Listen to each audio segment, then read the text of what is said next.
chover.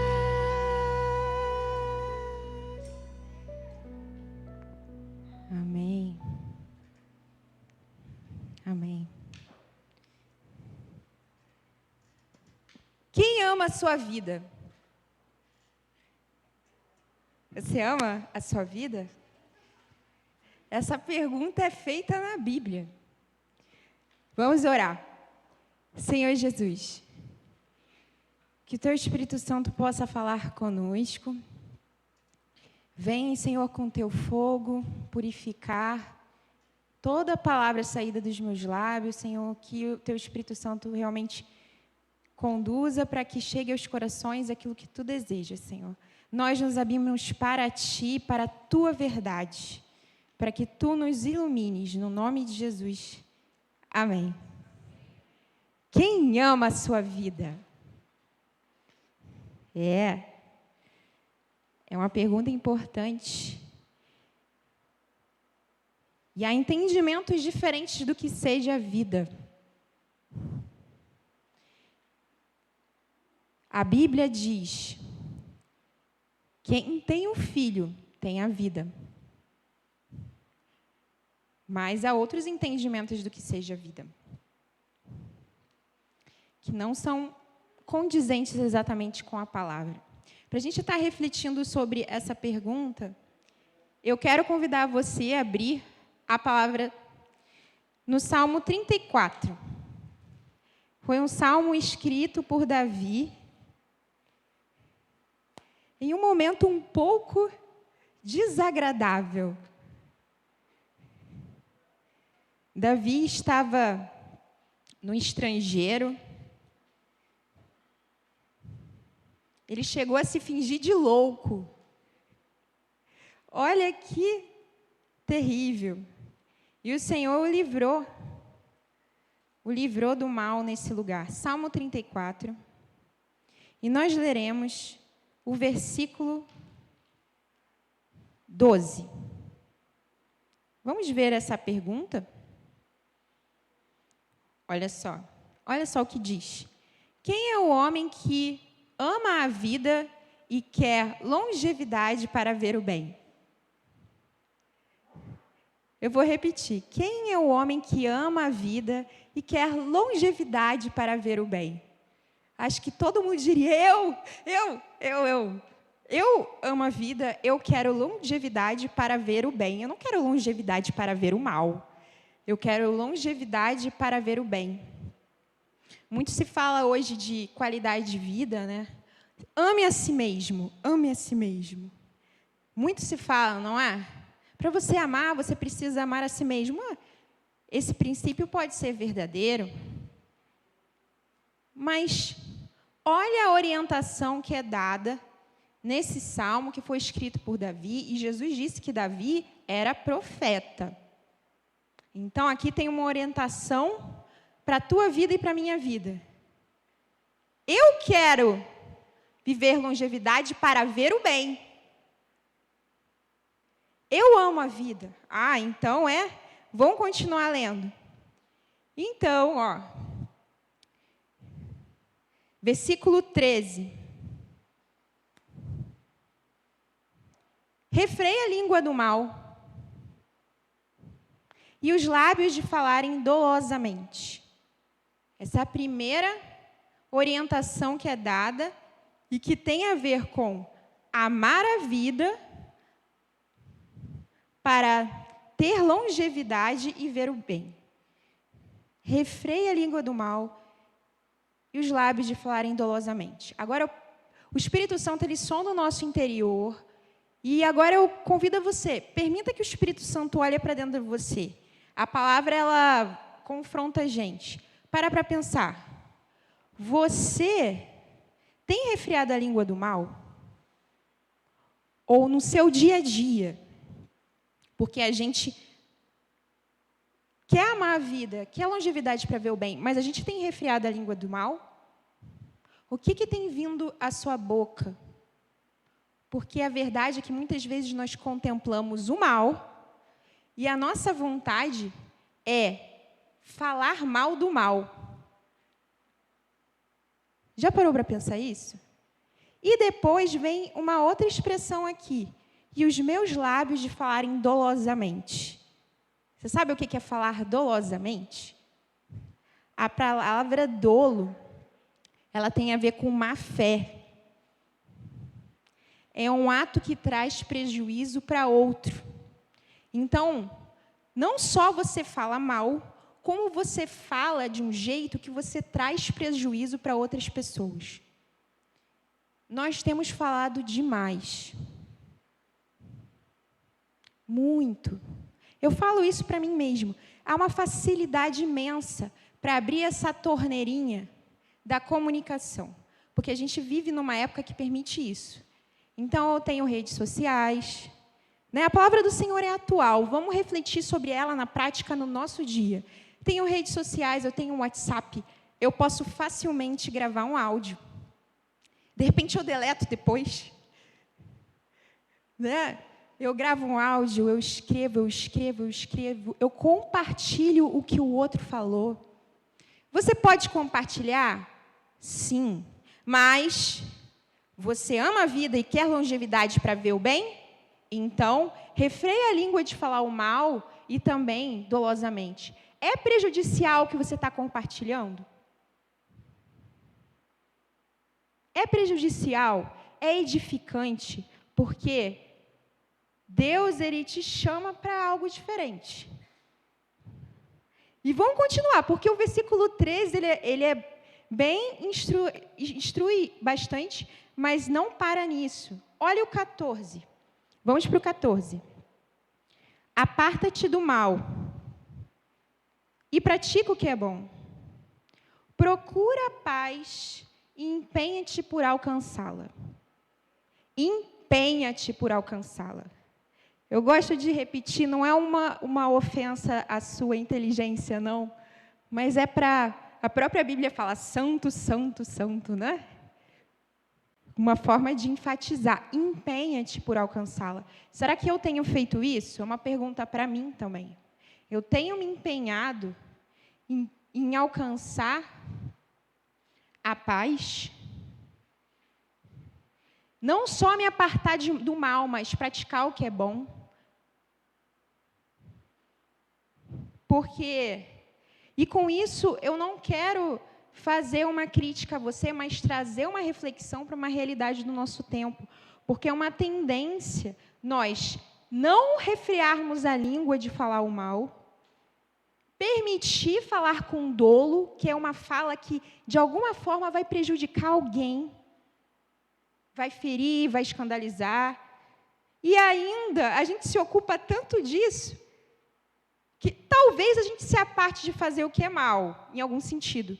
Mas a gente tem praticado o que é bom e se empenhado em alcançar a paz. Nós temos procurado a paz.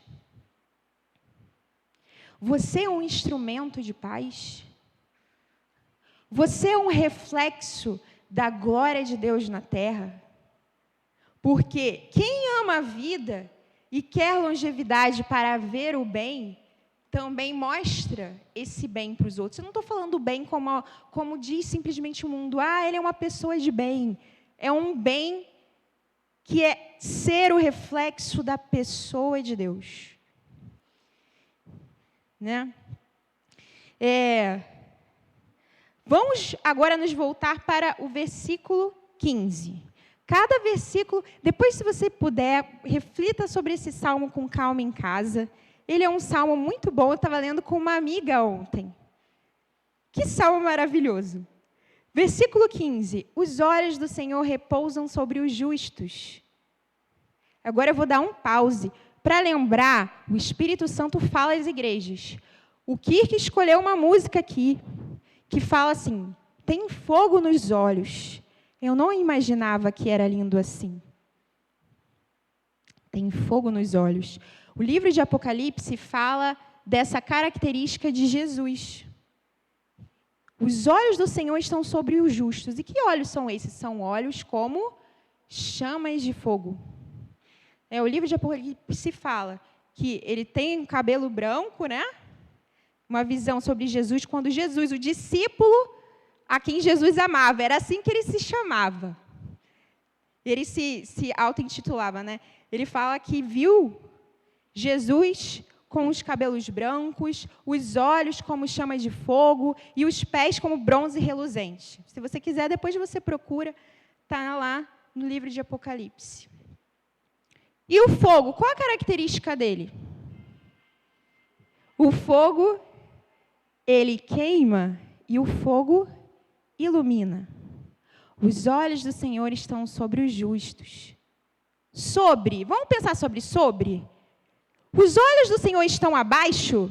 Eu vou falar, parece bobo o que eu estou falando. Estão abaixo dos justos? Estão sobre. Eleva os meus olhos para os montes. De onde me virá o socorro? Você vai ficar olhando para os montes? Olha para os olhos que te olham, justo. Para que esses olhos se encontrem. O livro de Cantares fala uma coisa muito linda. Arrebataste-me, amada minha, arrebataste-me com somente um dos teus olhares, somente um. Jesus, ele está aguardando esse encontro de olhares, porque os olhos do Senhor estão sobre os justos. São olhos de fogo, olhos que iluminam. E quando você olha, quando eu olho para ele, eu sou iluminada. Você é iluminada. E eu vou continuar aqui o versículo 15, a segunda parte. E os seus ouvidos estão abertos ao seu clamor. O Senhor nos ouve, o Senhor nos vê, e Ele quer nos iluminar. Amém? Para onde você está olhando? Para onde eu estou olhando?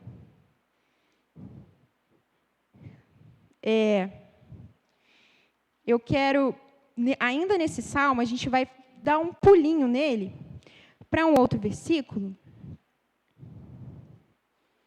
que é o versículo 5.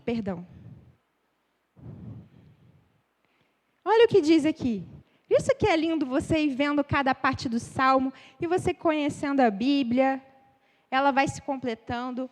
Contemplai-o e sereis iluminados, e o vosso rosto não sofrerá vexame. Ele quer te iluminar. Ele quer me iluminar. Contemplai-o. Onde estão os meus olhos? E onde estão os teus olhos? A gente precisa contemplar o Senhor.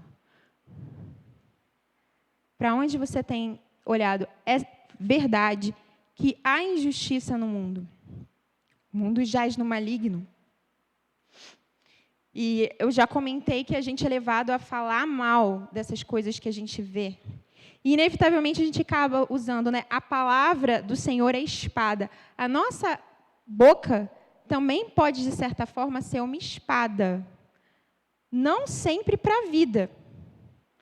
A palavra, pelo Espírito de Deus, ela é uma palavra que, mesmo que ela confronte, ela vem trazer vida. A tua palavra tem trazido vida?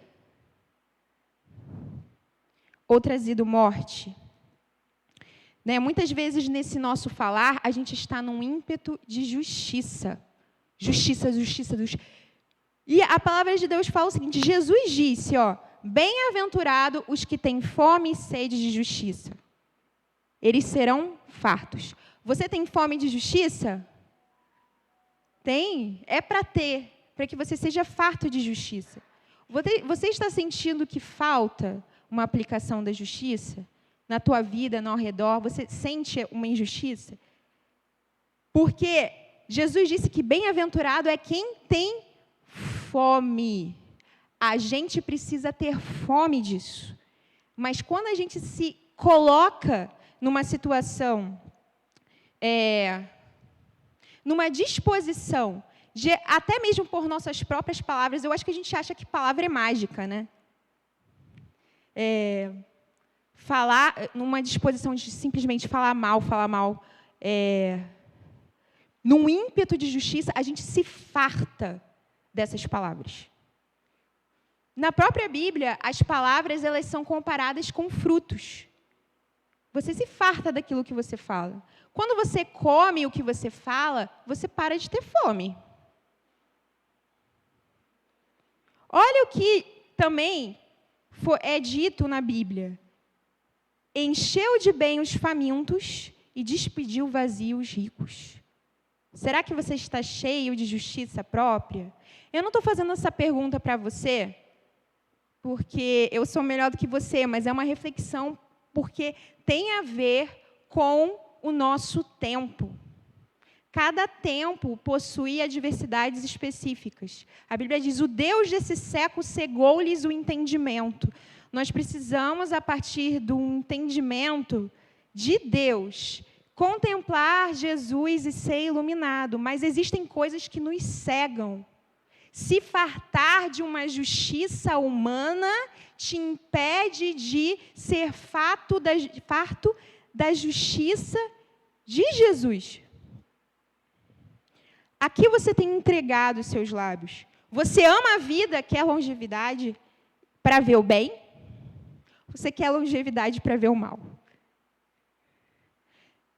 Sabe, eu fiz um pouquinho de aula de Krav Maga. Jesus falava por meio de parábolas, então eu vou usar aqui um princípio simples do Krav Maga. Eu não sou especialista não, tá? Mas é só uma coisa simples. Se tem uma coisa que eu aprendi no Krav Maga, é que a gente tem a nossa visão focal e nós temos a nossa visão lateral. Jesus disse, não peço que os tires do mundo, mas que os livres do mal. A gente está no mundo, a gente percebe os problemas. Jesus, ele se compadeceu da multidão. Jesus chorou por conta das pessoas. A gente sim vê injustiça, a gente vê a maldade. Mas qual é o nosso foco? Eu tenho um foco. Se vem uma ameaça, na minha visão lateral, eu posso me proteger. Eu não perco a minha noção de espacialidade. Mesmo que eu tenha um foco. Para onde você tem olhado? O livro de Hebreus fala o seguinte, visto que temos a nos rodear, olha, o que você... Pensa também onde você está e o que você tem do lado. Para que você caminhe numa linha reta para onde Deus quer que você chegue. Eu vou dar um pause disso que eu estou falando, só porque eu quero relembrar o caminho que o Espírito Santo tem feito nessa igreja ao longo da semana para a gente chegar na pregação de domingo de manhã. E depois você fica ligado do que vai acontecer domingo à noite, porque o Espírito Santo está continuando a falar. Na quarta-feira foi o Wagner que pregou. Ele agora está lá embaixo, dando aula para as crianças sobre oração. Tá? O Wagner, na quarta-feira, falou sobre salvação. E como a salvação ela é completa. Às vezes a gente pensa na salvação como algo aplicado só para a sua redenção, para que um dia você chegue a viver pessoalmente com Deus na morada eterna, no céu. Salvação é isso? É. Mas a salvação não é só isso. Ele foi explicando, olha, muitas vezes a gente vê palavras que têm a ver com salvação, que têm a ver com a cura. É para agora. É a cura, é a libertação. A salvação é um pacote completo. Então, primeiro foi dito sobre a salvação como plenitude de vida em Cristo. Depois, o Kirk pregou sobre fé. E ele falou de atitudes de fé como convicção. E o Kirk deu um testemunho de vida maravilhoso. Kirk é o que estava ministrando louvor. Ele disse que ele nasceu com muitas dificuldades, né? Tanto com o lábio neporino, quanto com a fenda palatina. E que o médico falou, essa criança não vai falar nunca. E ele estava aqui cantando louvor. E como Deus foi cuidando de cada coisa para ele formar a família dele, para ele entrar, passar no concurso público que ele passou, para ele até mesmo abrir a empresa que ele abriu e está prosperando.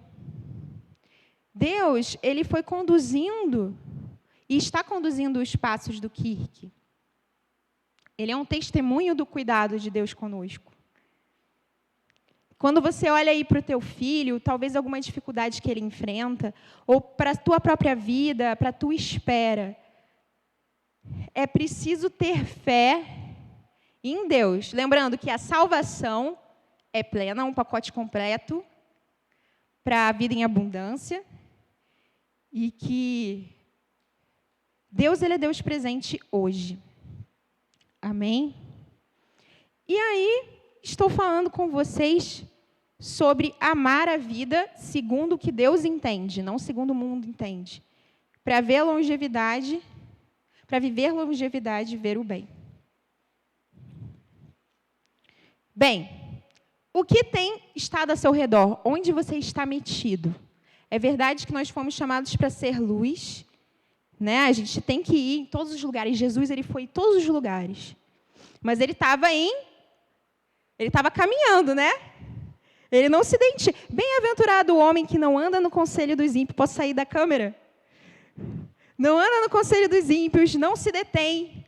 Você está andando, você é peregrino. Está andando. Então, a gente não se detém no caminho dos pecadores, não se assenta na roda dos escarnecedores. Hebreus diz, visto que temos a nos rodear tão grande nuvens de testemunhas. Você sabe o que a palavra testemunha significa? Sabe? Ela significa mártir. Pessoas que morreram por amor a Jesus. E recebereis poder ao descer sobre vós o Espírito Santo, e vocês vão ser minhas testemunhas. Nós temos a nos rodear tão grandes nuvens de testemunhas. Corramos a carreira que nos está proposta. O que você tem olhado? Essa é a minha pergunta. Nós temos a nos rodear. O mau testemunho não te leva a andar para frente. Eu já falei isso outro dia. E isso eu relembro para mim também. São as testemunhas, pessoas que morrem para o mundo, por amor a Jesus. Quem perde a vida, acha lá. São esses que amam a vida e querem a longevidade para ver o bem. Eles são o próprio bem, porque a luz de Deus brilha sobre eles. Não é que eles sejam bons, mas eles levam a presença de Deus. Eles levam os outros para caminharem mais para frente. Você está preparado, e eu estou preparada para me tornar essa pessoa, que é um reflexo da glória de Deus? Não sei se você já viu o filme A Múmia. A Múmia, você já viu o filme A Múmia? O filme A Múmia já é um filme antigo, eu acho que ele já é um filme da década de 90. Né? Para os adolescentes atuais, isso é antigo. Mas eu me lembro de uma cena, numa cova totalmente escura, que tinha um monte de espelhos ali dentro. Alguém virou, tinha uma frechinha que via um pouquinho de luz. Alguém virou um dos espelhos e todos os espelhos se conectaram, e iluminaram aquele espaço inteiro. Nós podemos causar esse efeito nos lugares mais escuros. O pastor Aloysio tem falado sobre isso. Para nós, a nossa responsabilidade como igreja de brilhar a luz, né? Visto que temos a rodear essa nuvem de testemunhas, corramos a carreira que nos está proposta. E qual é o nosso ponto focal? Para onde a gente está olhando? Para Jesus, o autor e consumador da nossa fé. Está dando para acompanhar, gente? Tá? Jesus, o autor e consumador da nossa fé. Para onde você tem olhado? Olhando para Jesus, desembaraçando de todo o peso do pecado, corramos. Corramos essa carreira. Nós precisamos desviar o olhar de algumas coisas para que a gente possa correr a carreira. Para onde você tem olhado? Isso direciona o nosso olhar para um caminho reto. Eu estava meditando sobre isso e eu lembrei de uma passagem que fala assim, ó. Foi Jesus que falou isso. Ninguém que tendo posto a mão no arado, olha para trás, é apto para o reino de Deus. Você põe a mão no arado, você toma conhecimento do Senhor, você tem um contato com a palavra do Senhor. Para onde você tem olhado? O que acontece? Eu sei que você já deve ter visto essa explicação. Se eu tento arar a terra olhando para trás, eu vou fazer um caminho torto. Não vai ficar daquele jeito, é tão bonitinho, né? Você olhar a terra com aqueles sulcos preparados para receber a palavra. Jesus, ele é Deus conosco. Deus presente, que tem olhos como chamas de fogo. O que acontece quando nós o contemplamos? Existe uma passagem bíblica, o Asaf Borba fez uma canção muito bonita, que diz assim: quanto ao Senhor, seus olhos passam por sobre a terra, para mostrar-se forte, para mostrar-se forte. Para quem? Para com aqueles cujo coração é totalmente dele. Essa palavra, ela está lá no livro de Crônicas e ela foi dita por um profeta muito corajoso. Ele falou isso para o rei. O rei, se eu não me engano, o rei Asa, depois você pode procurar na sua Bíblia para conferir, mas ele falou: rei, você está confiando no rei da Síria. Para onde você está olhando? Asa foi um rei que fez muita coisa boa, mas não sempre. O coração dele não era totalmente. O teu coração está totalmente... Isso eu falo para mim também. O meu coração é totalmente do Senhor. Os olhos do Senhor estão sobre a terra. E falou, certamente virão guerras por conta disso. Porque você está olhando para o rei da Síria e você não está olhando para Deus. E sabe o que o rei fez? Você lembra? A gente já leu o livro de Crônicas na nossa leitura bíblica. O rei ordenou a prisão do profeta. Ele mandou calar a palavra. Contemplai-o e sereis iluminados, e o vosso rosto não sofrerá vexame. O rosto do rei sofreu vexame, porque ele não quis contemplar a palavra do Senhor, que naquele momento ela começou a trazer uma luz que foi desagradável para ele, e ele jogou aquilo para fora. Eu não quero contemplar, eu não quero a longevidade para ver o bem. Ele realmente não alcançou a longevidade para ver o bem. Eu, olhando esse salmo e essa passagem, eu lembrei de outro salmo, que é o Salmo 4. Até quando? Deus faz essa pergunta no Salmo 4. Até quando, homens, vocês amarão a vaidade? Nem sei. Vou abrir lá no Salmo 4, para não falar errado. Né? Vamos deixar a lâmpada bem luminosa. Salmo 4.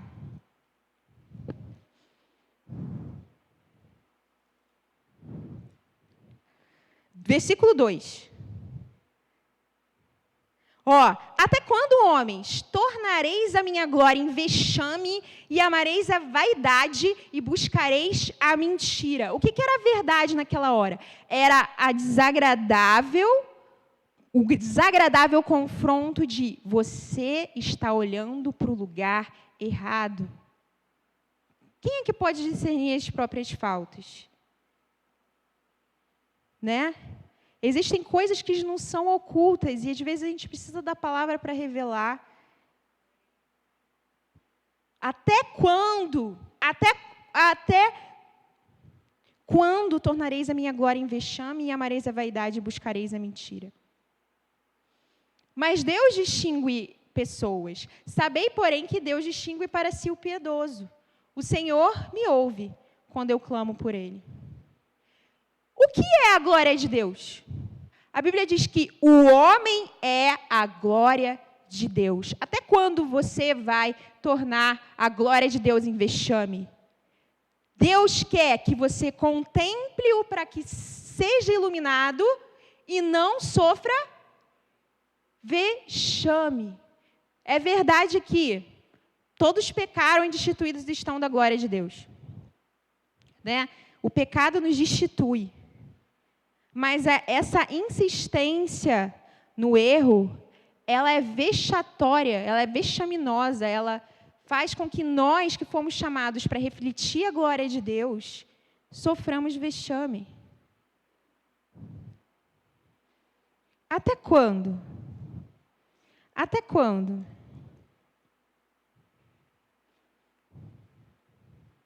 Eu trago assim uma reflexão para que você vá pensando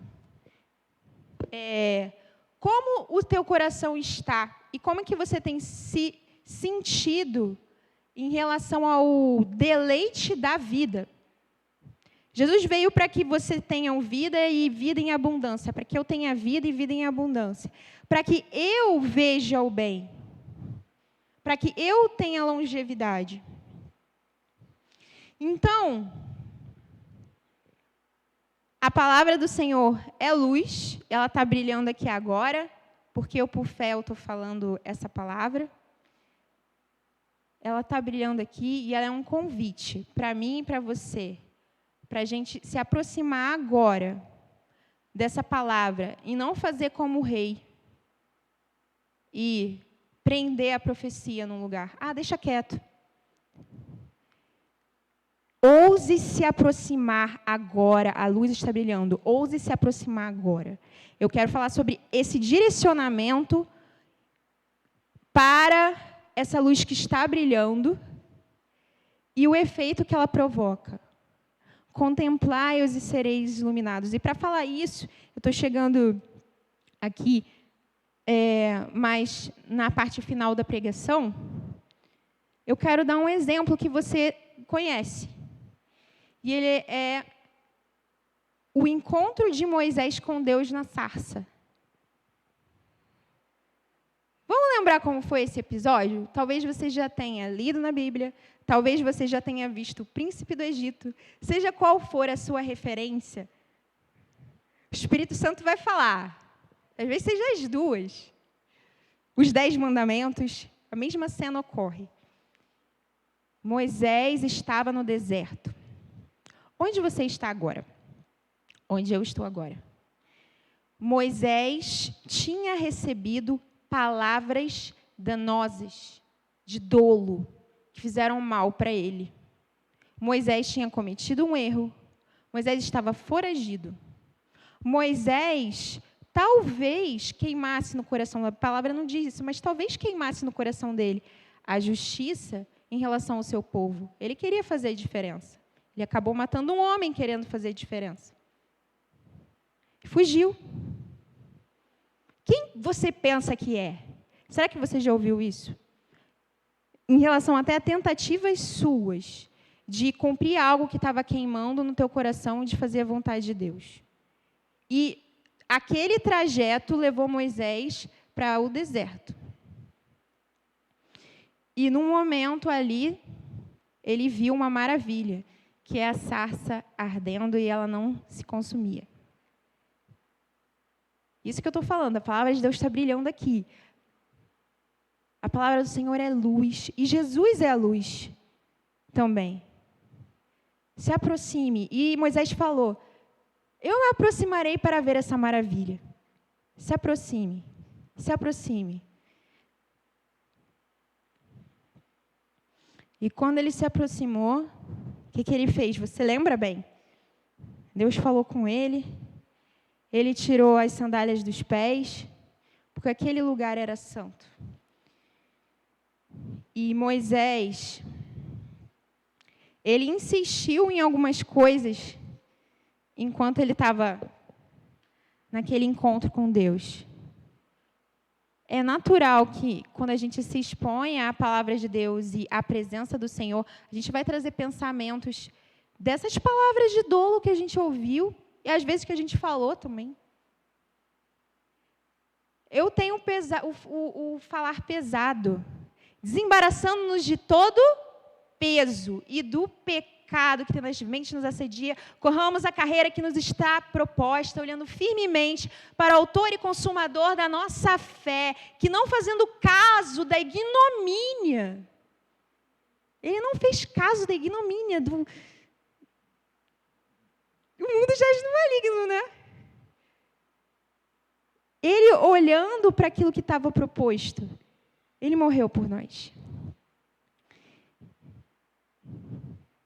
Bem, Moisés falou e o Senhor insistiu com ele, e o Senhor insistiu com ele, e o Senhor insistiu com ele, para que ele cumprisse o propósito. A palavra de Deus diz, também, que nós, com o rosto descoberto, como espelho, nós somos expostos a Deus. E nós somos iluminados, né? É uma glória. E o que há nessa presença? O que há na presença de Deus? Eu quero chamar a atenção para algo que para mim é crucial. Eu vou voltar para o Salmo 34. Eu sei que eu estou indo e voltando.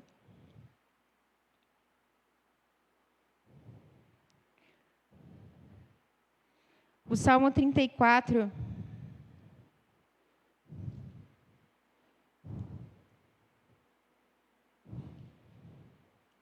versículo 18. Você está perto de Deus? Eu estou perto do Senhor? Porque existe um efeito da presença do Senhor. O que ficou ministrando muito sobre a presença do Senhor, sobre a majestade do Senhor. Olha o que diz. Perto está o Senhor dos que têm o coração quebrantado e salva os de espírito oprimido. Existe um efeito de estar perto do Senhor. O quebrantamento, é produzido um quebrantamento. A gente não vive quebrado, né? Não é isso. Mas há um quebrantamento na presença do Senhor. Eu creio que Jesus está aqui no nosso meio. Contempla o Senhor agora, permita que você sinta um quebrantamento. A palavra do Senhor, fala assim, vinde contemplai as obras do Senhor, que assolações efetuou sobre a terra. Eu não estou falando isso porque Deus é um Deus destrutivo, mas é porque Ele não é como eu e você. Deus não é como eu e você, Deus não é igual. Pensavas que eu era teu igual? Não é igual, Deus ele é muito maior. Existe algo que é gerado na presença do Senhor que se chama temor. Então, e eu faço um convite a você, além de ler o Salmo 34, busca na Bíblia a palavra temor. E você vai ver que a palavra temor, ela aparece várias vezes com um sentido bom. Alegre-se no temor.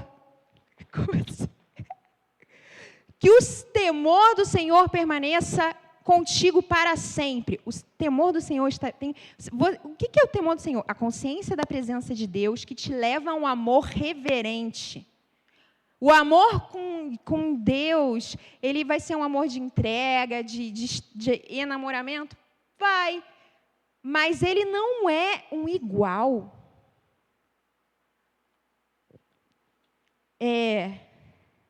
Isso falou forte para mim.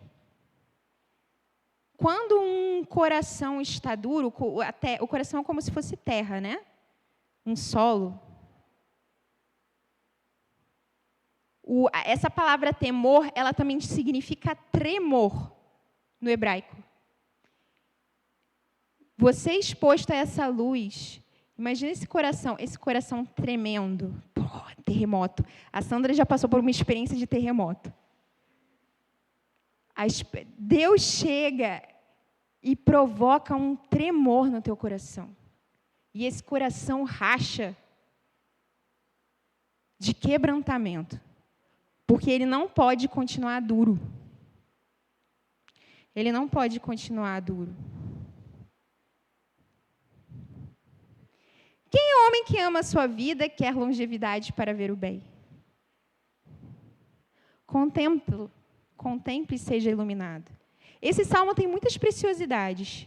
E antes de fazer uma oração, eu quero falar esse último versículo, que é o versículo 11. Vinde, filhos. Vinde, filhos. Escutai-me e vos ensinarei o temor do Senhor. O temor do Senhor tem que estar conosco todos os dias da nossa vida. Eu vos ensinarei o temor do Senhor. O Wagner falou sobre salvação plena. O Kirk falou sobre convicção para caminhar sem se deter. E eu estou falando aqui sobre o amor à vida a partir dessa aproximação para Deus que é geradora de temor. A Bíblia também diz que o temor, ele te faz se desviar do mal. Temor não é aquele medo de condenação, é aquela sensação e convicção. Caramba, é Deus. É Deus. Eu vou convidar a equipe de louvor para vir. Me perdoe se eu me estendi. Hoje eu não trouxe o celular aqui para cima. E não olhei muito bem o horário. Mas eu só compartilhei isso, que eu fui ministrada. Eu preciso de temor. Eu não tenho me desviado do mal. Está me faltando temor. Você tem se desviado do mal? Você tem refreado a língua? Faça uma autoanálise. Esse ambiente de adoração, adoradores que adoram em espírito e em verdade, ele é uma atmosfera que é gerada na presença de Deus, e a presença de Deus, ela gera um amor reverente e um temor. É um amor que você não sente por nenhuma pessoa. Eu convido você a fechar os seus olhos. Eu, por mim mesma, eu não causo efeito nenhum. Mas eu creio que a palavra do Senhor é a verdade. Chame o Espírito Santo agora. Chame-o. Espírito Santo, nós te chamamos, Senhor. A palavra foi ministrada, a palavra por si só falada, ela é morta. Mas o Espírito vivifica. Nós queremos fazer como Moisés e sermos chacoalhados agora pela palavra viva de Jesus, que vem desse fogo, esse fogo que é a eternidade. Você vê uma árvore queimando e ela não se consome. Senhor Jesus, nós queremos olhar agora para o eterno, para Jesus, para esses olhos de fogo. Contemplai e sereis iluminados. É pelos olhos da fé, olhando firmemente para o autor e consumador da nossa fé, Jesus. Corramos, corra a carreira. Há um foco aqui. Senhor Jesus, nós queremos eliminar as distrações e toda palavra danosa e de dolo, Senhor, que foi dita por nós ou para nós, que nos levou a um deserto, Senhor, a fazer um caminho tortuoso em relação ao Teu propósito, Senhor, talvez atrasando um tempo. Senhor Jesus, nós queremos ser curados dela agora, dessas coisas, pela Tua palavra, Jesus, pela Tua palavra. Exponha-se a Ele, exponha-se a Jesus, que é a Tua luz. Ele é a vida. Você ama a vida? Quem tem um filho tem a vida. Abrace a Jesus. Permita esse tremor entrar agora. Ensina-nos, Senhor Jesus, o temor do Senhor. Queremos esse temor contínuo, Senhor. A consciência da Tua presença que nos faz nos desviar do mal. Não pelo medo das consequências, Senhor, mas pelo conhecimento da Tua grandeza. Tu não és igual a nós, Senhor. Tu és tão maior, Senhor Jesus, Tu és Deus. Jesus, nós queremos Te adorar em espírito e em verdade, Senhor. Em espírito e em verdade, Senhor Jesus, vem trazer esse terremoto no nosso coração. Nós queremos estar perto de Ti, ainda que isso exija o quebrantamento, a contrição de espírito, Senhor Jesus. É necessário descer para subir. Jesus desceu antes de subir. E nós seguimos esse exemplo. Nós nos humilhamos agora, Senhor Jesus. Perdoa os nossos pecados, Senhor Jesus. Perdoa a nossa indiferença, Senhor. Perdoa a nossa dureza, Senhor. Perdoa a nossa soberba, Senhor Jesus. Nós queremos Te adorar como Tu mereces, Senhor.